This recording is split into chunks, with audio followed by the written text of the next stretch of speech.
அனைவருக்கும் வணக்கம். நான் உங்கள் கவிதா விஜயன் பேசுறேன். கவிஸ் போட்காஸ்டுக்கு இன்னொரு தலைப்பின் கீழ் உங்கள் அனைவரையும் சந்திப்பதில் மிக்க மகிழ்ச்சி. தொடர்ந்து நீங்கள் அளித்து வரும் ஆதரவுக்கும் அன்புக்கும் மிக்க நன்றி. இன்னைக்கு நான் எடுத்திருக்க தலைப்பு loving without security, the silent trauma no one talks about.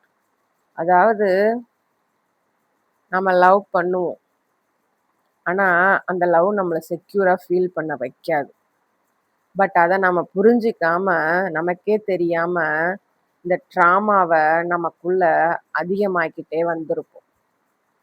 இது எப்போ நமக்கு தெரிய வரும் அப்படின்னா, நம்ம அன்பை கொடுத்து கொடுத்து கொடுத்து கொடுத்து கடைசியில ஏமாறுறோம் அப்படின்னு ஒரு கட்டத்துல வந்து நிற்கும்போது தான் இதனுடைய தாக்கமே நமக்கு தெரிய வரும். ஸோ அதை பத்தி தான் இன்னைக்கு நான் பேச போறேன். இந்த எபிசோடோட தலைப்பு நிறைய பேர் ஃபீல் பண்ணியிருப்பாங்க. பட் ஆனால் அதை அவங்களால வார்த்தைகளால் எடுத்து சொல்லியிருக்க முடியாது. ஏன்னா அவங்களுக்கு இதுதான் அப்படின்னு தெரியாமலே அவங்க அந்த ரிலேஷன்ஷிப்பில் வந்திருப்பாங்க. இந்த வலி இருக்கு பார்த்தீங்களா, இது எப்படிப்பட்ட வலி தெரியுமா? அதாவது ஒருத்தரை டீப்பாக லவ் பண்ணுறது, ஆனால் அந்த இடத்துல நம்ம செக்யூராக ஃபீல் பண்ண மாட்டோம். அப்படிப்பட்ட ஒரு இடத்துல நாம ஏன் அந்த அளவுக்கு லவ்வை கொண்டு போய் கொட்டுறோம்? ஏன் நமக்கு இந்த இடத்துல செக்யூர் இல்லை அப்படின்னு தெரிஞ்சும் ஏன் அந்த லவ்வை நம்ம மேல மேல டீப்பா கொண்டுட்டு போறோம்? இந்த மாதிரியான ரிலேஷன்ஷிப்ல நீங்க ரொம்ப டீப்பா லவ் பண்ணுவீங்க, நிறைய கொடுப்பீங்க, ஆனா உள்ளுக்குள்ள பதட்டம், பயம், நிச்சயமில்லாத தன்மை, பாதுகாப்பின்மை எல்லாம் உங்களுக்குள்ள இருக்கும். ஒருவேளை நீங்க நார்சிஸ்டிக் அபியூஸால பாதிக்கப்பட்ட ஒரு விக்டிமா இருந்தீங்க அப்படின்னா, இந்த பேட்டர்ன் நீங்க ரொம்ப நார்மலா ஃபீல் பண்ணியிருப்பீங்க, ஆனா அதை பத்தி வெளியில பேசியிருக்க மாட்டீங்க. இது எப்படி எந்த நம்பிக்கையில இது ஸ்டார்ட் ஆகும் தெரியுமா? லவ்னா அது உங்களை கன்ஃபியூஸா ஃபீல் பண்ண வைக்கணும். லவ்னா அது அன்ஸ்டேபிள், அதாவது நிலைப்புத்தன்மை கிடையாது. லவ்னா நீங்க அதுக்காக தொடர்ச்சியா ஃபைட் பண்ணிட்டே இருக்கணும். அந்த லவ் உங்ககிட்ட இருக்கணும்னா நீங்க அதுக்கு ஃபைட் பண்ணிட்டே இருக்கணும் அப்படின்ற ஒரு நம்பிக்கைய இது உங்களுக்கு கொடுத்துருக்கும். ஸோ இன்னைக்கு நாம எதை பத்தி பேச போறோம் அப்படின்னா, இது ஏன் நடக்குது, ஏன் இது ஒரு சைலண்ட் ட்ராமா பேட்டர்னா நமக்குள்ள உருவாகுது, இதுல இருந்து எப்படி நாம வெளியில வரலாம், அதை பத்தி தான் இன்னைய தலைப்புல நாம பேச போறோம். ஸோ முதல்ல இந்த லவ்விங் வித்தவுட் செக்யூரிட்டி அப்படின்றது எப்படி இருக்கும் அப்படின்றத தெரிஞ்சுப்போம். அதாவது இந்த ஃபீலிங் எப்படி இருக்கும் அப்படின்னாக்க, நான் ரியல் லைஃப்ல நிறைய அனுபவிச்சிருக்கேன். அதாவது நார்சிஸ்டிக் அபியூஸ் நடந்த ஒரு குடும்பத்துல, நார்சிஸ்டிக் டைனாமிக்ஸ்ல ஊறி போன ஒரு குடும்பத்துல வளர்ந்து வந்த எனக்கு ஒரு ஆணுடைய அன்பு எப்படி இருக்கும் அப்படின்னு எனக்கு தெரியாது. ஏன்னா எனக்கு யாரும் காட்டல. குழந்தை பருவத்திலேருந்தே சரி, அந்த அன்பு அப்படின்றது முதல்ல கிடைக்க வேண்டிய இடத்துல இருந்து எனக்கு கிடைக்கல. நான் அப்பெல்லாம் அதை பெருசா எடுத்துக்கல. அங்க அதிகார தோரணையும் அங்க ஒரு மிரட்டலும் தான் இருந்துச்சு ஒழிய, அதைத்தான் நான் அன்புன்னு நினைச்சுக்கிட்டு நான் வந்துட்டு இருந்தேன். ஆனா உண்மையான அன்பு அப்படின்றது எப்படி இருக்கும் அப்படின்னு வளர்ந்ததுக்கு அப்புறமேலுக்கு தான் எனக்கு தெரிஞ்சுது. அந்த குடும்பத்துல நடந்த எப்பயோ ஒரு தடவை நான் கேட்குற பாசமான வார்த்தை, எப்பயோ ஒரு தடவை நான் பாராட்டப்படுறது, அதுவும் ஏதாச்சும் அச்சீவ் பண்ணா பாராட்டப்படுறது, அவங்களோட பேச்சை கேட்டு நடந்தா நான் பாசம் காட்டப்படுறது. ஸோ இந்த மாதிரியான சின்ன சின்ன விஷயங்கள் எனக்குள்ள அதுதான் அன்பு, அதுதான் உண்மையான அன்பு போல அப்படின்னு ஒரு போலியான எண்ணத்தை எனக்குள்ள உருவாக்கிடுச்சு. இந்த அன்பு எனக்கு கிடைக்காதனால, நான் வளர்ந்து கல்யாணத்துக்கு அப்புறமும், கல்யாணத்துல ஒரு ரிலேஷன்ஷிப்ல என்டர் ஆனதுக்கு அப்புறமும், அந்த அன்ப என்னால உணர முடியல. ஏன்னாக்கா, அந்த அன்பு எனக்கு காட்டப்படல. அந்த சைக்காலஜிக்கல் ஸ்ட்ரக்சர்ல ரியல் லவ், சேஃபான லவ்னா என்னன்னே எனக்கு தெரியல. எனக்கு தெரியாத ஒண்ணுக்காக நான் போராடிட்டு இருந்திருக்கேன். அது எப்படி இருக்கும்னு எனக்கு தெரியாது. ஆனா, அதுக்காக நான் போராடிட்டு இருந்தேன் நானு. அது எப்படி இருக்கும்னு தெரியாதனால, எனக்கு கிடைச்ச எல்லா அன்பையுமே நான் சந்தேகப்பட்டேன். இன்னும் சொல்லப்போனா, அந்த அன்புக்காக நான் கடைசி வரைக்கும் நான் போராடிட்டே இருந்திருக்கிறேன். ஆனா, நான் எதுக்காக போராடுறேன்னு எனக்கே தெரியாம இருந்துச்சு. ஒரு கட்டத்துல அது என்னன்றத நான் கண்டுபிடிச்சுட்டேன். ஸோ, இப்போ அந்த ஃபீலிங்க நான் உணர்ந்ததுனால தான், இந்த லவ்விங் வித்தவுட் செக்யூரிட்டி அப்படின்றது எப்படி இருக்கும் அப்படின்னு நான் தெரிஞ்சுக்கிட்டேன் அப்படின்னா, எப்ப பாரு அவங்க பிஹேவியர் பத்தின ஒரு ஓவர் திங்கிங் நமக்கு இருந்துகிட்டே இருக்கும். நம்மள லவ் பண்றாங்களா? நமக்காக நிப்பாங்களா? நமக்காக பேசுவாங்களா? நமக்காக டைம் ஸ்பெண்ட் பண்ணுவாங்களா? நாம போய் அவங்கள்ட்ட ஃப்ரீயா பேச முடியுமா? அப்படின்னு ஒருவித ஓவர் திங்கிங்க நமக்குள்ள அது குடுத்துக்கிட்டே இருக்கும். ஒருவேளை அவங்க வந்து எதுக்காவது நமக்கு ரெஸ்பாண்ட் பண்ணாம போனாங்க அப்படின்னாக்க, நம்ம மெசேஜுக்கோ, காலுக்கோ, இல்ல அவங்கள்ட்ட நம்ம போய் பேசுறதுக்கோ, இல்ல நம்ம அவங்கள்ட்ட போய் ஒரு பிரச்சனைய சொல்லும்போது அவங்க ரெஸ்பாண்ட் பண்ணாம போனாங்க அப்படின்னாக்க, நமக்குள்ள ஒரு பதட்டம் வந்துரும். ஐயோ! நம்ம இவ்ளோ முக்கியமா போய் பேசுறோமே, ஆனா அவங்க நமக்கு எதுவுமே ரெஸ்பாண்ட் பண்ணாம போறாங்களே அப்படின்னு, நமக்குள்ள ஒருவித பதட்டம் இருந்துகிட்டே இருக்கும். அவங்க வாழ்க்கையில நாம எந்த இடத்துல இருக்கிறோம் அப்படின்னு தெரியாம, நாம நம்மள கேள்வி கேட்டுக்கிட்டே இருப்போம். என்னை எந்த இடத்துல வச்சிருக்கிறாங்க? என்னை எப்படி பார்த்துக்கிறாங்க? அப்படின்னே எனக்கு தெரியலையே! நான் எங்க நிக்கிறேன்? அவங்களுடைய லைஃப்ல நான் எந்த இடத்துல இருக்கிறேன்? அப்படின்னு தெரியாத ஒரு ஃபீலிங். எப்ப பாரு அவங்கள்ட்ட நம்ம ரீஅஷ்யூரன்ஸ் திரும்ப திரும்ப கேட்டுக்கிட்டே இருப்போம். ஒரு விஷயம் அவங்க சொன்னாங்க அப்படின்னாக்க நமக்கு நம்பிக்கையே வராது. அந்த நம்பிக்கை நமக்கு வர்ற வரைக்கும் அந்த ரீஅஷ்யூரன்ஸ் திரும்ப திரும்ப நம்ம கேள்விகளால கேட்டுக்கிட்டே இருப்போம். ஏன்னா அவ்வளோ சீக்கிரம் நம்ப மாட்டோம் நாம. இந்த ஃபீலிங் எல்லாம் உங்களுக்கும் இருந்தது அப்படின்னா, நீங்க ஒரு செக்யூரிட்டி இல்லாத இடத்துல உங்க அன்ப காட்டிட்டு இருக்கீங்கன்னு அர்த்தம் புரிஞ்சுக்கோங்க. ஒரு நாள் அவங்கள்ட்ட இருந்து பாசம் அப்படியே அள்ளி குடுப்பாங்க, கொட்டி தீர்ப்பாங்க. ஆனா மறுநாள் ஒண்ணுமே இல்லாத மாரி அப்படியே தூரத்துல போவாங்க. ஒரு நாள் அவங்களுக்கு நம்ம ரொம்ப ஸ்பெஷலா தெரிவோம். அவ்ளோ முக்கியத்துவம் குடுப்பாங்க. ஆனா, கொஞ்ச நேரத்துல நாம அவங்களுக்கு இன்விசிபிளா மாறிடுவோம். நாம ஒருத்தர் இருக்கிறதே அவங்க கண்ணுக்கு தெரியாம இருக்கும். ஸோ இந்த மாதிரி ஒரு குழப்பம் நமக்குள்ள இருந்துகிட்டே இருக்கும். இது என்ன பண்ணும் அப்படின்னா, நம்மள ஒரு லூப்ல மாட்ட வச்சுரும். என்ன மாதிரியான லூப் தெரியுமா அது? நாம ஏதாவது தப்பு பண்ணிட்டோமா? அவங்களுக்கு நம்ம மேல இன்ட்ரெஸ்ட் போயிடுச்சா?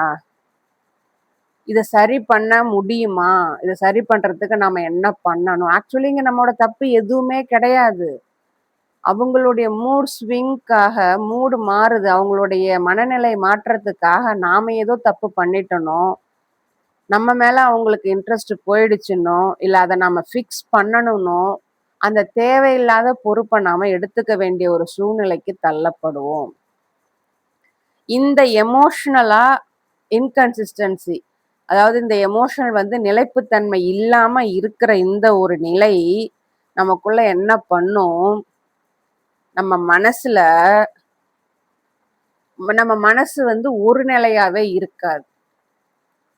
எப்ப பாரு பயமா இருக்கும். பதட்டத்துல இருப்போம். என்ன நடக்குமோ? ஏது நடக்குமோ? இதுக்கு என்ன சொல்லுவாங்க? அதுக்கு என்ன சொல்லுவாங்க? அப்படின்னு நம்ம உள்ளுக்குள்ள ஒரு நிலைப்புத்தன்மை இல்லாம நாம ஒரு போராட்டத்துல இருப்போம். ஆனா இது எல்லாமே இப்போ இத அனுபவிச்சுட்டு இருக்க எல்லாருமே இத ஒரு நார்மல்னு தான் நினைச்சுக்கிட்டு நாம வந்துட்டு இருப்போம். மெதுவா என்ன ஆகும் அப்படின்னாக்க, இந்த உணர்வு அன்பு மேல நமக்கு இருக்கிற அந்த சேஃப்டிய நிறுத்த வச்சுரும். மனசு வெறுத்து போகுதுன்னு சொல்றோம் இல்லையா? நான் இனிமே எதையுமே எதிர்பார்க்கல, எனக்கு எதுவுமே வேண்டான்னு சொல்லி விரக்தியின் உச்சத்துக்கு போறோம் இல்லையா? அந்த நிலைமைய அங்க கொண்டு வந்து நிறுத்திடும். அடுத்து, நார்சிஸ்டிக் அபியூஸ் இந்த ட்ராமாவ எப்படி கிரியேட் பண்ணிருக்கும்? நான் நார்சிஸ்டிக் அபியூஸால பாதிக்கப்பட்டவ தான். நான் ஓப்பனா சொல்றேன். ஏன்னா, அந்த இடத்துல அன்புன்றது எனக்கு ஒரு உணர்வா குடுக்கப்படல. ஒரு கட்டுப்பாடா, ஒரு மிரட்டலா, ஒரு அதிகார தோரணையில, வார்த்தைகள் பிரயோகத்துல, நான் ஏதாவது பேசப் போனா என் பெண்மைய இழிவுபடுத்தி பேசிருவாங்களோன்ற பயத்துல, இப்படிதான் எனக்கு அந்த அன்புன்றது வந்து இந்த மாதிரியான போர்வைகள்ல தான் எனக்கு காட்டப்பட்டுச்சு. அதனால அன்புன்றத என்னால முழுசா நம்ப முடியல. இந்த நார்சிஸ்டிக் ரிலேஷன்ஷிப்ல அன்புன்றது நிலையாவே இருக்கவே இருக்காது. இது என்ன பண்ணும்? சில சைக்கிள்ஸ உருவாக்கும். என் சைக்கிள்ஸ்னா ஒண்ணும் கிடையாது. லூப்னா ஆரம்பமும் கிடையாது, முடிவும் கிடையாத ஒரு வித சைக்கிள்குள்ள நம்மள மாட்ட வச்சிருக்கும். அதாவது ஃபர்ஸ்ட் அவங்க நம்மள அப்ரோச் பண்ணும்போதோ, இல்ல நாம வந்து அவங்கள நம்பணும் அப்படின்றதுக்காகவோ, ஆரம்பத்துல அளவில்லாத அதிகப்படியான நம்ப முடியாத அளவுக்கு அந்த அன்ப நம்ம மேல கொட்டுவாங்க. அவங்களுடைய அட்டென்ஷன் நமக்கு குடுப்பாங்க. அவங்களுடைய அஃபெக்ஷனும் நமக்கு குடுப்பாங்க. இந்த ஐடியலைசேஷன் தான் அவங்க மேல நமக்கு ஒருவித ஈர்ப்ப உண்டு பண்ணி, நம்மள அங்க நிலையா தங்க வச்சிருது. இதுக்கப்புறம் அந்த ரிலேஷன்ஷிப் ஸ்டார்ட் ஆக அடுத்து என்ன வரும்? இந்த ஐடியலைசேஷனுக்கு அடுத்து என்ன வரும் அப்படின்னா, டீவேல்யூவேஷன் அப்படின்ற ஒரு ஸ்டேஜ் ஒண்ணு வரும். எதுக்கெடுத்தாலும் குறை சொல்லிட்டு இருப்பாங்க, உங்கள்ட்டேருந்து விலகி இருப்பாங்க, உங்களுக்கு ஒரு வித குழப்பத்த குடுப்பாங்க. நீங்க எந்த இடத்துல நிக்கிறீங்க அப்படின்னே தெரியாம இருப்பாங்க. அவங்க காட்டுறது அன்பா, வெறுப்பானே தெரியாது. நம்ம எப்பவுமே ஒரு வித பதட்டத்தோடயே இருப்போம். ஸோ அந்த ஐடியலைசேஷன் வந்து நல்லா ஸ்ட்ராங் ஆகி ஹூக் போட்டு உக்காந்ததுக்கு அப்புறமேலுக்கு அவங்க இந்த டீவேல்யூவேஷன் ஸ்டேஜுக்கு வருவாங்க. ஏன்னா அவங்களுக்கு தெரியும் இந்த ஐடியலைசேஷன்ல எந்த அளவுக்கு அவங்க நம்மள ஈர்க்கிறாங்களோ அந்த அளவுக்கு இந்த டீவேல்யூவேஷன் ஸ்டேஜ்ல நாம அவங்க கூட இருப்போம். அவங்க நம்மளை எவ்வளோ அபியூஸ் பண்ணாலும் நாம இருப்போம் அப்படின்றது அவங்களுக்கு நல்லாவே தெரியும். நாமளும் அதை விட்டு வெளியில வர முடியாம கண்ணுக்கு தெரியாத ஒரு காந்தம் ஒட்டினது போல அதே இடத்துல நாம இருப்போம். கடைசியா டிஸ்கார்ட் ஆர் வித்ராயல் இதெல்லாம் தாங்க முடியாத ஒரு கட்டம் வர்றப்போ ஒண்ணு அவங்க நம்மள கட் பண்ணிட்டு போவாங்க, இல்ல நாம அவங்கள கட் பண்ணுவோம். இல்லைன்னா அவங்க வந்து அவங்களுடைய எமோஷனல் வித்ராயல், லவ் வித்ராயலை காட்டிட்டு போவாங்க, இல்ல நாம வித்ராயல் பண்ணிட்டு வந்துருவோம். நாம எமோஷனல் ஆப்சன்ஸை அந்த இடத்துல அனுபவிப்போம். அதுதான் இருக்கிறதுலே வலி மிகுந்த ஒரு பார்ட் அப்படின்னு கூட சொல்லலாம். ஸோ இந்த சைக்கிள்ல நாம மாட்டிப்போம். இது இன்னார்கிட்டன்னு கிடையாதுங்க, ஒரு ரிலேஷன்ஷிப்லன்னு கிடையாது. உங்க பேரண்ட்ஸா இருக்கலாம், உங்க சிப்ளிங்ஸா இருக்கலாம், ஃப்ரெண்ட்ஷிப்பா இருக்கலாம், ரிலேஷன்ஷிப்பா இருக்கலாம், எந்த ஒரு உறவா இருந்தாலும் இந்த நார்சிஸ்டிக் ரிலேஷன்ஷிப் இருந்துச்சு அப்படின்னா இந்த மாதிரி ஒரு சைக்கிள்ல தான் நீங்க மாட்டிப்பீங்க. ஃபர்ஸ்ட் ஐடியலைசேஷன் பண்ணுவாங்க, அடுத்து டீவேல்யூவேஷன் பண்ணுவாங்க, அடுத்து டிஸ்கார்டு கட் பண்ணுவாங்க. ஸோ இந்த சைக்கிள் வந்து நம்ம மாட்டிப்போம். இதை விட்டு நம்மளால வெளியில போக முடியாது. திரும்ப நம்ம வெளியில போக முயற்சி பண்ணும்போது திரும்ப அந்த சைக்கிளை அவங்க ஸ்டார்ட் பண்ணுவாங்க. அன்பை கொடுக்கறது, அஃபெக்ஷன் காட்டுறது, அட்டென்ஷன் காட்டுறது, திரும்ப டீவேல்யூவேஷன் பண்றது, திரும்ப கட் பண்றது அப்படின்ற இந்த லூப்குள்ள நம்மள மாட்ட வச்சிருவாங்க. அந்த லூப்பை விட்டு நமக்கு வெளியில வர தெரியாததுனால நம்ம அந்த டீவேல்யூவேஷன் ஸ்டேஜ்லயே நம்ம அதையே எதிர்பார்த்துட்டு இருக்கிறதுனால நாம அந்த வலிகளை தாங்க பழக்கப்பட்டிருப்போம். அந்த இடத்துல நம்ம நர்வஸ் சிஸ்டம் இந்த மாதிரியான லூப்புக்கு நம்மள கண்டிஷன் பண்ணி வச்சிடும். ஸோ இது என்ன ஆகும் அப்படின்னா, பதட்டம் வந்து அன்பு கூட சேர்ந்தது. நிச்சயம் இல்லாத தன்மை வந்து அட்டாச்மெண்ட்டோட இருக்கிறது வந்து நிச்சயம் இல்லாத தன்மை. எமோஷனல் ஹையும் லோவும் நமக்கு கிடைக்குது பார்த்தீங்களா, அதுதான் கனெக்ஷன். அதாவது அவங்க குடுக்குற பதட்டம் தான் அன்பு. ஒரு நேரம் நம்மள வந்து ஏத்தி விடுறது, ஒரு நேரம் நம்மள ஒண்ணுமில்லாம செய்யறது இருக்குல்ல, அந்த ஏத்தி விடுற நேரத்துல அவங்க காட்டுறது அன்பு அப்படின்னு நம்ம நினைச்சிட்டு இருப்போம். அவங்க நம்மகிட்ட அட்டாச்மெண்ட்டா இருக்காங்க இல்லையா, அது வந்து அந்த நிலையில்லாத தன்மைய வந்து நம்ம அட்டாச்மெண்ட்டா நம்ம நினைச்சிட்டு இருப்போம். அந்த ஹைக்கும் லோவுக்கும் இடையில இருக்கிற கேப் தான் கனெக்ஷன் அப்படின்னு நாம நினைச்சிட்டு இருப்போம். ஸோ இந்த இடத்துல தான் இந்த ட்ராமா நமக்கு உருவாகுது. நம்ம பாடி வந்து எப்ப பாரு ஒரு விஷயத்த கேட்டுக்கிட்டே இருக்கும். பட் நாம தான் அதை உணர்றது இல்ல. அது என்ன கேட்கும் அப்படின்னா, நீ சேஃபா இருக்கியா அப்படின்ற கேள்வியை அது கேட்டுக்கிட்டே இருக்கும் நம்ம கிட்ட. ஆனா அதுக்கான ஆன்சர் நம்ம கிட்ட ஒரு தெளிவான பதில் நம்ம கிட்ட இருக்கவே இருக்காது. ஸோ நம்ம எப்ப பாரு ஒரு அலர்ட் மோடுலையும், எப்ப பாரு ஒரு ஹைப்பர் அவேர்னஸ்லையும், எமோஷனலா எக்ஸாஸ்ட் ஆன ஒரு மனநிலையிலையும் நாம இருந்துகிட்டே இருப்போம். எனக்கு இந்த நார்சிஸ்டிக் அபியூஸ் வந்து இந்த ட்ராமா வந்து எனக்குள்ள எப்படி வந்தது அப்படின்னா, நான் என்னுடைய பயாலஜிக்கல் ஃபேமிலிய இதனாலே நான் கட் பண்ணிட்டேன். கம்ப்ளீட்டா கட் பண்ணிட்டேன். என்ன அப்படின்னாக்க, நான் வாழணுன்ற எண்ணம் அங்க யாருக்கும் கிடையாது. அது தெளிவான உண்மை. எவ்வளவோ என்ன கேவலப்படுத்திருக்காங்க, எவ்வளவோ அசிங்கப்படுத்திருக்கிறாங்க. நான் வாழணும்னு ஒரு முயற்சி கூட அவங்க பண்ணது கிடையாது. இப்ப நான் வாழ்ந்துட்டு இருக்க இந்த வாழ்க்கை என்னுடைய போராட்டத்தினால எனக்கு கிடைச்ச வாழ்க்கை. இதுல அவங்க வந்து பங்கிடுறதுக்கோ, தலையிடுறதுக்கோ அவங்களுக்கு எந்த உரிமையும் கிடையாது. ஆனா நான் பாதிக்கப்பட்டது தான். அதனாலேயே என்னுடைய பயாலஜிக்கல் ஃபேமிலிய நான் கட் பண்ணிட்டேன். ஆனா கடைசி வரைக்கும் அவங்கள்ட்ட நான் அனுபவிச்ச ஒரு உணர்வு என்ன அப்படின்னா, அவங்க கண்ட்ரோல்ல நான் இருக்கணும்னு எதிர்பார்த்தாங்க. அந்த கண்ட்ரோல் இனிமே என்கிட்ட அவங்களுக்கு கிடைக்காதுன்னப்போ, அவங்க என்னை விட்டுட்டு போயிட்டாங்க. நானும் ரொம்ப சந்தோஷம்னு விட்டுட்டு போயிட்டேன். அதுல நான் தெரிஞ்சுக்கிட்ட விஷயம் என்ன அப்படின்னா, என்னால பெனிஃபிட் கிடைக்கிற வரைக்கும் அவங்க என்கிட்ட அட்டாச்மெண்ட்டா இருந்தாங்க. ஆனா இந்த உண்மைய நான் புரிஞ்சதுக்கு அப்புறமேலுக்கு அவங்க விட்டுட்டு போக தயங்கவே இல்ல. ரொம்ப சந்தோஷம் நானும் விட்டுட்டு போயிட்டேன். ஆனா கடைசி வரைக்கும் அவங்க பண்ண டெஸ்ட் என்ன அப்படின்னா, நான் அவங்க கண்ட்ரோல்ல இருக்கனா? நான் அவங்க கண்ட்ரோல்ல இருக்கனா? அப்படின்னு டெஸ்ட் பண்ணிட்டே இருந்தது. நான் எந்த ஒரு முயற்சி எடுத்தாலும், என் வாழ்க்கைக்கு நான் வாழற வாழ்க்கையில ஏதோ ஒரு பிரச்சனைன்னு அவங்கள்ட்ட போய் நிக்கிறப்போ, எனக்கு ஆதரவா ஒரு நாள் நின்னது கிடையாது. எனக்கு ஆதரவா நின்னுட்டாக்க, அவங்களுக்கு கிடைக்க வேண்டிய பெனிஃபிட் என்கிட்டேருந்து அவங்களுக்கு கிடைக்காது. அதனால எனக்கு ஆதரவா நின்னது கிடையாது. நான் பண்ற எல்லா முயற்சிகளையும் குறை சொல்றது, குத்தம் கண்டுபிடிக்கிறது. இன்னும் சொல்ல போனாக்க, நான் வாழற வாழ்க்கையே நியாயம் இல்லன்னு சொல்லிட்டு போனாங்க. ஆனா இப்பதான் நான் உணர்றேன். எனக்கு வந்து அந்த அளவுக்கு அறிவுரை குடுக்குற அளவுக்கு அவங்க என்ன நியாயமான வாழ்க்கை வாழ்ந்துட்டு இருக்கிறாங்கன்னு எனக்கு தெரியல. அதே மாதிரி என் குரல அடக்கணும்,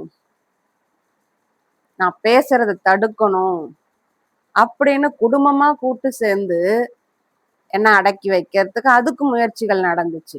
ஆனா இது எல்லாமே ஒரு ஃபோன் கால் மூலியமா தான் நடந்துச்சு. ஆனா அதிலிருந்து நான் அந்த அந்த காயத்திலேருந்து வெளியில வர்றதுக்கு நான் பட்ட பாடு கொஞ்சம் நஞ்சம் கிடையாதுங்க. அந்த ட்ராமாவ நான் கண்டுபிடிச்சுட்டேன். அவங்க எனக்கு குடுத்த அந்த ட்ராமாவ நான் கண்டுபிடிச்சுட்டேன். அந்த ட்ராமாவ ட்ரிக்கர் பண்றதுக்கு அவங்கள்ட்டேருந்து வந்தது ஒரு ஃபோன் கால் தான். ஆனா அதுலேருந்து நான் வெளியில வர்றதுக்கு நான் எவ்ளோ இன்னர் ஒர்க் பண்ண வேண்டியது இருந்தது. என் நரம்பு மண்டலத்துக்குள்ள எந்த அளவு பாதிப்பு இருந்துச்சு. அது என்னை எந்த அளவுக்கு தாக்குச்சு. நான் அதனால எந்த அளவுக்கு உள்ளுக்குள்ள பாதிக்கப்பட்டு இருக்கேன். என்னோட காயங்கள் எந்த அளவுக்கு ஆழமா இருக்கு அப்படின்றது அந்த ஒரு ட்ரிக்கர்னால அவங்கள்ட்டேருந்து வந்த அந்த ஒரு ஃபோன் கால் மூலியமா எனக்கு தெரிஞ்சுது. ரொம்ப கஷ்டப்பட்டேன். அழுதேன். என்னால இத விட அழ முடியாது அப்படின்ற அளவுக்கு நான் அழுதேன். ஆனா கடைசியில ஒரு மனசு ஒரு இது வந்து போச்சு. அவங்க எல்லாத்தையும் பண்ணிட்டாங்க. அவங்க பண்ணணும்னு நினைச்ச அத்தனையும் பண்ணிட்டாங்க. கடைசி வரைக்கும் நான் வாழக்கூடாது, நான் பேசக்கூடாது, என் வாழ்க்கையில நிம்மதி இருக்கக்கூடாது, நான் ஒரு படி மேல போயிடக்கூடாது அப்படின்ற அவங்களோட எண்ணம் கடைசி வரைக்கும் அவங்களுக்குள்ள இருந்தது எனக்கு தெரிஞ்சிருச்சு. அவங்கள தூக்கி போடாததுக்கு அப்புறம் நான் தயங்கவே இல்ல நானு. கொஞ்சம் கடைசியா கொஞ்ச நஞ்சம் இருந்த அந்த இதுவுமே எனக்கு சுத்தமா விட்டு போச்சு. மனசே வெறுத்து போச்சு. எனக்கு வேண்டாம் அப்படின்னு தூக்கி போடுற அளவுக்கு நான் வந்துட்டேன். ஆனாலும் அவங்க எனக்கு குடுத்த அந்த வலியோடைய தாக்கம் நான் எல்லாம் வேணும்னு தான் நினைச்சேன். எல்லார் மேலயும் அன்பு காட்டிட்டு தான் இருந்தேன். என்ன கேவலப்படுத்தின அப்பவும், என்கிட்ட இருந்து வேணுங்கிறத புடுங்குன அப்பவும், நான் நம்பினேன். இவங்க நமக்காக நிப்பாங்க, நமக்காக பேசுவாங்க. என் வாழ்க்கையில நான் ஒரு படி முன்னேறேன் அப்படின்னா, எனக்காக துணைக்கு வருவாங்க. எனக்கு ஒரு பிரச்சனைனா நிப்பாங்கன்னு கடைசி வரைக்கும் நான் நம்பினேன். ஆனா, அது அத்தனையுமே ஏமாற்றமா தான் போச்சு. 40 வருஷமா ஏன் இன்னும் இந்த 4 வருஷத்துலயுமே கடைசி வரைக்குமே அந்த ஏமாற்றம் தான் எனக்கு மிஞ்சுச்சு. சரி ரைட்டு அவங்க முடிச்சுட்டு போயிட்டாங்க. அப்ப நான் என்ன பண்ணணும்? அதுலேருந்து வெளியில வரணும். ஸோ அதுல ஒண்ணு தான் என் பயாலஜிக்கல் ஃபேமிலி கிட்ட நான் குடுத்த அன்பு, செக்யூரிட்டி இல்லன்னு புரிஞ்சுகிட்டதுக்கு அப்புறமேலுக்கு இந்த லூப்ப நான் உடைக்க ஆரம்பிச்சேன். திரும்ப அவங்க நான் என்கிட்ட அந்த ஐடியலைசேஷனுக்காக வந்தப்போ, நான் அதுக்கு இடம் குடுக்கல. போதும். பட்ட வரையில போதும். அவங்கள கட் பண்ணி விடுறதுனால, உள்ளுக்குள்ள ஒரு குற்ற உணர்வு இருந்துச்சு. ஆனா 44 வயசுக்கு அப்புறமும் இன்னும் நான் அத அலோவ் பண்ணேன் அப்படின்னா, என்ன விட முட்டாள் வேற யாரும் இருக்க மாட்டாங்க.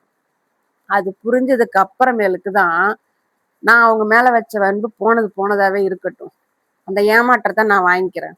ஆனா அந்த ஏமாற்றத்துக்கு குடுத்த காயத்த நான் ஆத்தி என்னால வெளியில வர முடியும். அதுக்கு அவங்க எனக்கு தேவையில்ல.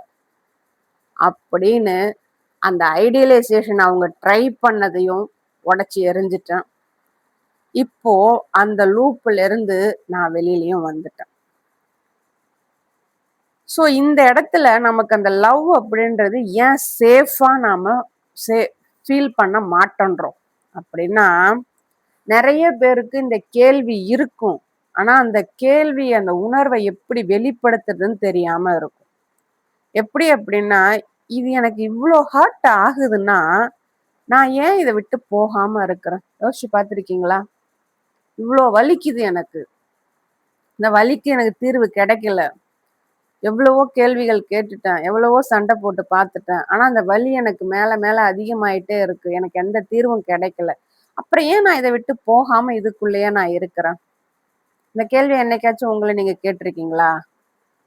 அதுக்கான பதில் நாம வீக்கானவங்க அப்படின்றது கிடையவே கிடையாது.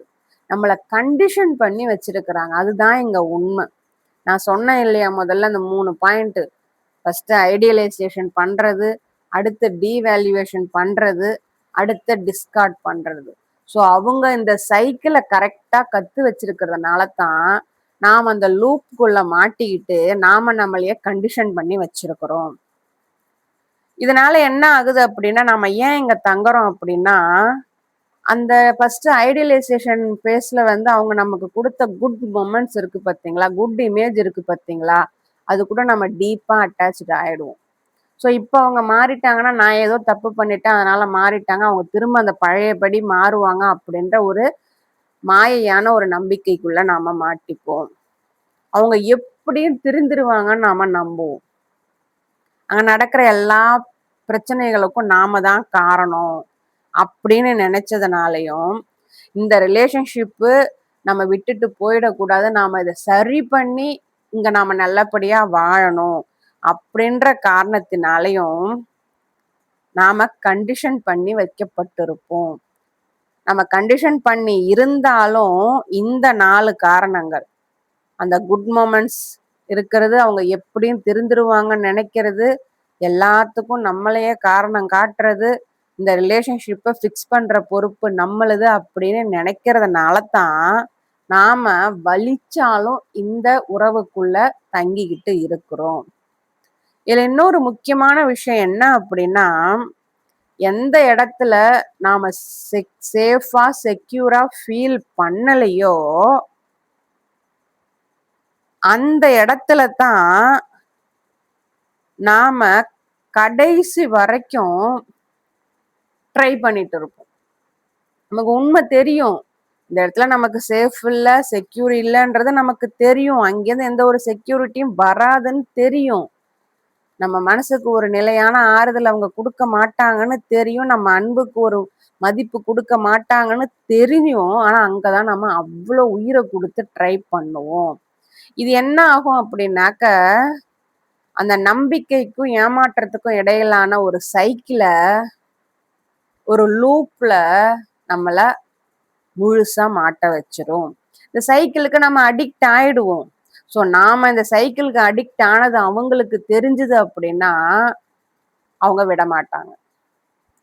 அவங்க ஒரு யூஸ் பண்ற பொருளா தான் நம்மள பார்ப்பாங்க. திரும்ப அதே மாதிரி வர்றது, திரும்ப நம்மள அசிங்கப்படுத்துறது, திரும்ப விட்டுட்டு போறது, திரும்ப வர்றது, திரும்ப அசிங்கப்படுத்துறது, திரும்ப விட்டுட்டு போறது. நாம என்ன பண்ணுவோம் அப்படின்னாக்க, அவங்க திரும்ப வந்ததையும், நமக்காக அவங்க நேரம் எடுத்து ஏதோ ஒரு கால், ஒரு மெசேஜ் பண்ணதையும், நமக்காக செய்யக்கூடிய சின்ன சின்ன செயல்களையும் நம்ம பெருசா எடுத்துக்கிட்டு, பாதிக்கப்படுற மாதிரி கொடுக்குற அந்த ரெட் ஃபிளாக்ஸை நாம கவனிக்க மாட்டோம். ஸோ இந்த சைக்கிள்ல நாம அடிக்ட் ஆயிடுறோம். நமக்கு இந்த வலி வேணும் அப்படின்றதுக்காக அந்த சைக்கிள்ல நாம அடிக்ட் ஆகல. ஆனா அந்த மொமெண்ட் ரிலீஃப் ஆகுது பாத்தீங்களா?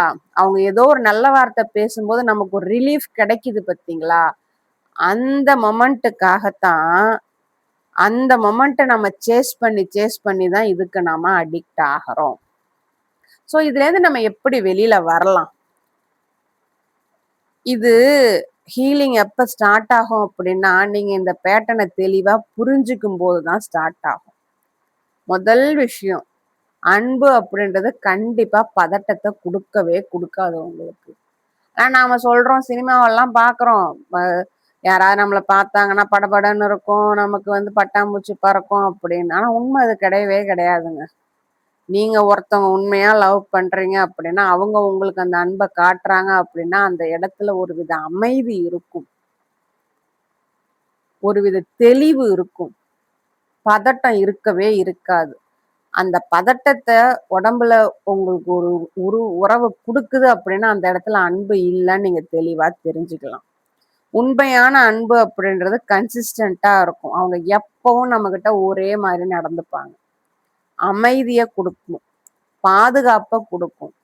நம்மால அந்த உறவை கணிக்க முடியும், ப்ரிடிக்டபிளா இருக்கும். அவங்க நம்ம கிட்ட எப்படி நடந்துக்கிறாங்க அப்படின்றத நம்மால கணிக்க முடியும். ஸோ இந்த இடத்துல ஹீலிங் அப்படின்றது எப்படி இருக்கும் அப்படின்னா, நமக்கு ஒரு இடத்துல பயம் வருது அப்படின்னா, நாம அதை அவங்கள்ட்ட வெளிப்படுத்துற கூடிய தைரியம் நமக்கு இருக்கும். நம்ம அமைதியா வேணும் அப்படின்னா பயம் இல்லாம நம்ம உட்கார கத்துக்கணும். எப்ப பாரு நாம அவங்கள்ட்ட போயிட்டு ரீஅஷூரன்ஸ் கேட்டுட்டே இருக்கணும்ன்ற அவசியமே கிடையாது. நாம அவங்களுக்கும் நமக்கும் உள்ள அந்த கேப்ல ஒரு ஸ்டெபிலிட்டி இருக்கும். அந்த எப்ப பாரு சண்டை சச்சரவு நடக்குது பார்த்தீங்களா, அதுக்கு பதிலா அந்த ஸ்டெபிலிட்டி அப்படின்றது அந்த உறவுக்குள்ள இருக்கும். ஸோ உண்மையான ஹீலிங் அப்படின்றது எப்படி இருக்கும்னா, நாம நம்ம மௌனத்தோட இருந்தாலும் நமக்கு அங்க பயம் இருக்காது. ஐயோ நம்ம பேசலையே, அவங்க நம்மளை விட்டு போயிடுவாங்களோ, இல்ல அவங்க நம்மகிட்ட பேசாம போயிடுவாங்களோ, அந்த பயம் அங்க இருக்கவே இருக்காது. முதல் விஷயம், அவங்கள்ட்ட எப்ப பாரு நம்ம ரீஅஷூரன்ஸ் வாங்கிட்டே இருக்க மாட்டோம். என்னங்க சொல்லுங்க, என்னங்க சொல்லுங்கன்னு கேட்டுக்கிட்டே இருக்க மாட்டோம். கடைசியா இந்த ஸ்டெபிலிட்டி அப்படின்றது நமக்கு ஒரு பிடிப்பை கொடுக்கும் அந்த இடத்துல. அதுதான் உண்மையான ஹீலிங் அப்படின்றது. இந்த இடத்துல நான் உங்களுக்கு சொல்லக்கூடிய முக்கியமான விஷயம், நீங்க ஒரு உறவை தேர்ந்தெடுக்கிறீங்க அப்படின்னா அதுல நீங்க கவனிக்க வேண்டிய விஷயம், அந்த உறவு உங்க ஒர்த்த உங்களை கேள்வி கேட்க வைக்க கூடாது.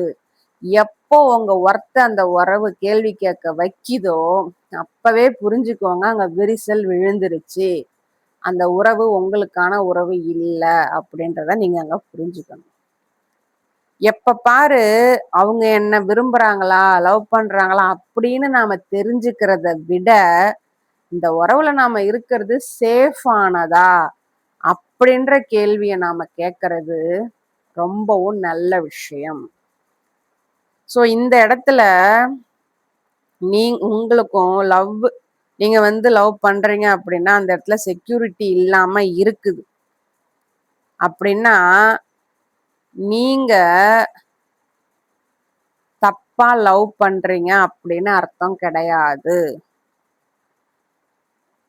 உங்களுக்கு தேவையான அன்ப குடுக்காத ஒரு சூழ்நிலையில உங்களுக்கு தர இயலாத ஒரு சூழ்நிலையில நீங்க மாட்டிட்டு இருக்கீங்க அப்படின்னு அர்த்தம்.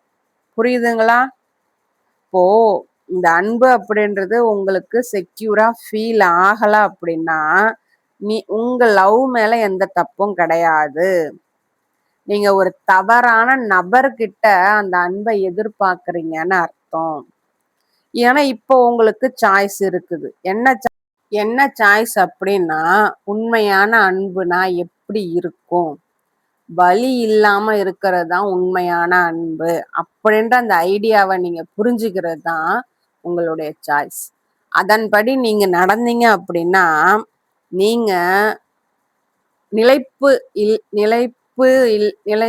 இல்லாத தன்மைக்கு பதிலா அமைதியை தேர்ந்தெடுப்பீங்க. குழப்பத்துக்கு பதிலா தெளிவை தேர்ந்தெடுப்பீங்க. எமோஷனலா பிரச்சனைகள் வர இடத்துக்கு பதிலா அந்த இடத்துல ஸ்டெபிலிட்டி உங்களுக்கு கிடைக்கும். ஏன்னா உண்மையான அன்பு அப்படின்றது உங்க இடம் எது அப்படின்ற கேள்வியை உங்களுக்கு உண்டு பண்ணாது. உங்களுக்கு பொருந்தாத இடத்துல உங்களை சுருக்கி கொள்ள சொல்லாது. உங்களை அன்சேஃபா ஃபீல் பண்ண வைக்காது. ஸோ உண்மையான அன்பு கொடுக்கிற உணர்வு எப்படி இருக்கும் அப்படின்னா, நான் இவங்க வாழ்க்கையில எங்க இருக்கிறேன் அப்படின்னு எனக்கு தெரியும் அப்படின்னு ஒரு ஆணித்தரமான நம்பிக்கைய உங்களுக்கு கொடுக்கும். அதுக்கு நீங்க 100% தகுதியானவங்க அப்படின்ற தெளிவையும் உங்களுக்கு கொடுக்கும். ஒருவேளை இந்த டாபிக் உங்க வாழ்க்கையில பொருந்தக்கூடியதா இருந்தது அப்படின்னாக்க, உங்களுக்கு நான் சொல்லணும்னு நினைக்கிறது இதுதான். நீங்க அன்புக்கு செக்யூரிட்டி கேட்கறதுனால நீங்க டூ மச்லாம் ஒன்றும் கிடையாது. ஆனா ஒரு தவறான பர்சன் கிட்ட போய் கேட்கறீங்க அப்படின்றதுதான் அதுக்கான அர்த்தம். இந்த டாபிக் உங்களுக்கு பொருந்துச்சு அப்படின்னா, உங்க லைக்கும் ஹைப்பும் எனக்கு கொடுங்க. இந்த வீடியோ பல பேரை போய் ரீச் ஆக அது உதவும். மேலும் இது மாதிரியான ஹீலிங் ஃப்ரம் நார்சிஸ்டிக் அபியூஸ் அப்படின்ற கண்டென்ட் இன்னும் உங்களுக்கு நிறைய தெரிஞ்சுக்கணும் அப்படின்னாக்க என்னுடைய சேனலை சப்ஸ்கிரைப் பண்ணுங்க. உங்களுடைய ஆதரவை எனக்கு தெரிவிக்கிறதுக்கு கீழே தேங்க்ஸ் பட்டன் இருக்கு, அதையும் கிளிக் பண்ணுங்க. மேலும் இது மாதிரியான பேட்டர்ன்ல இருந்து நீங்க வெளியில வரணும் அப்படின்னு ஆசைப்பட்டீங்க அப்படின்னா, என்னுடைய வாட்ஸ்அப் குரூப்ல நீங்க ஜாயின் பண்ணீங்கன்னா அதுக்கான செஷன்ஸ் உங்களுக்கு கிடைக்கும். என்னுடைய பயோல நம்பர் இருக்கு, அதுக்கு இன்ட்ரெஸ்டட் அப்படின்னு மெசேஜ் பண்ணீங்க அப்படின்னா என்னோட குரூப் பத்தின தகவல்களை உங்களுக்கு சொல்லுவேன். நீங்க விருப்பம் இருந்தா அதுல ஜாயின் பண்ணிக்கலாம். அதுலயே நீங்க என்கிட்ட பிரைவேட்டாவும் மெசேஜ் பண்ணி பேசிக்கலாம். இந்த வீடியோ உங்களுக்கு உபயோகமானதா இருக்குன்னு நீங்க நினைச்சீங்க அப்படின்னா, இது யாருக்கு தேவைப்படுதோ அவங்களுக்கு ஷேர் பண்ணுங்க. உங்களை மீண்டும் இன்னொரு தலைப்பின் கீழ் அடுத்த எபிசோட்ல சந்திக்கிறேன். உங்களுடைய பொறுமைக்கும் அமைதிக்கும் நன்றி.